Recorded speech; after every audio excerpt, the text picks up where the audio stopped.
থেকে আমি মুর্শিদাবাদ থেকে বলছি। জি বলছিলাম জি বলেন। যে আমি ব্যবসা করতে চাই পোল্ট্রি ফার্মে। তো হ্যাঁ। আহ, সেখানে মানে কোম্পানি থেকে পোল্ট্রি দেবে, বাচ্চাগুলো দেবে, এবং ওরাই খাদ্য, জল, খাদ্য, তারপরে মেডিসিন টেডিসিন যা লাগবে সবকিছু দেবে, শুধু জায়গা লাগবে আমার।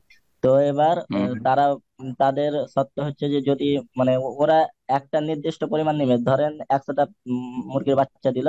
তো 100 কুইন্টাল নিবে ওজনে, তারা 40 দিন পর বা 45 দিন পর নিয়ে হুম। নেবে। তো বাদ বাকি যে সব ইগুলো, বাড়তি যেটা হবে সেটা দুই ভাগে বিভক্ত হবে, একটা কোম্পানির লাভ, এবং একটা যেটা থাকবে ওটা আমার। তো সেটা কি জায়েজ হবে?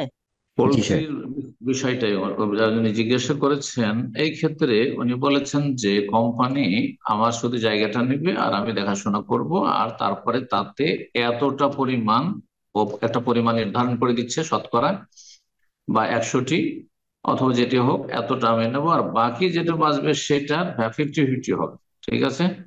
আর কোম্পানি অর্ধেক নেবে, অর্ধেক দেবে তাকে।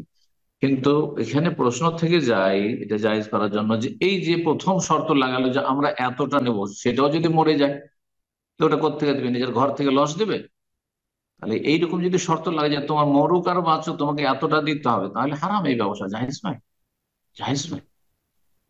লা দারারা ওয়ালা দিরারা।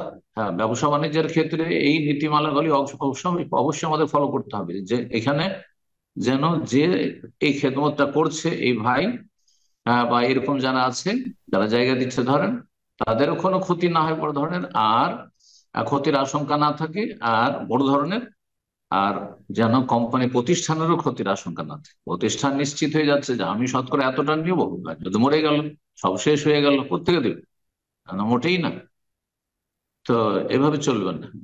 কিন্তু ঠিক আছে, তুমি সার্ভিস করো, দেখাশোনা করো, খেদমত করো, আর তারপরে যা হবে এখান থেকে 50, অথবা তোমাকে চার আনাই দেবো।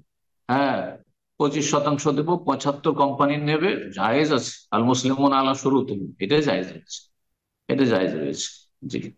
জাযাকুমুল্লাহ খাইর।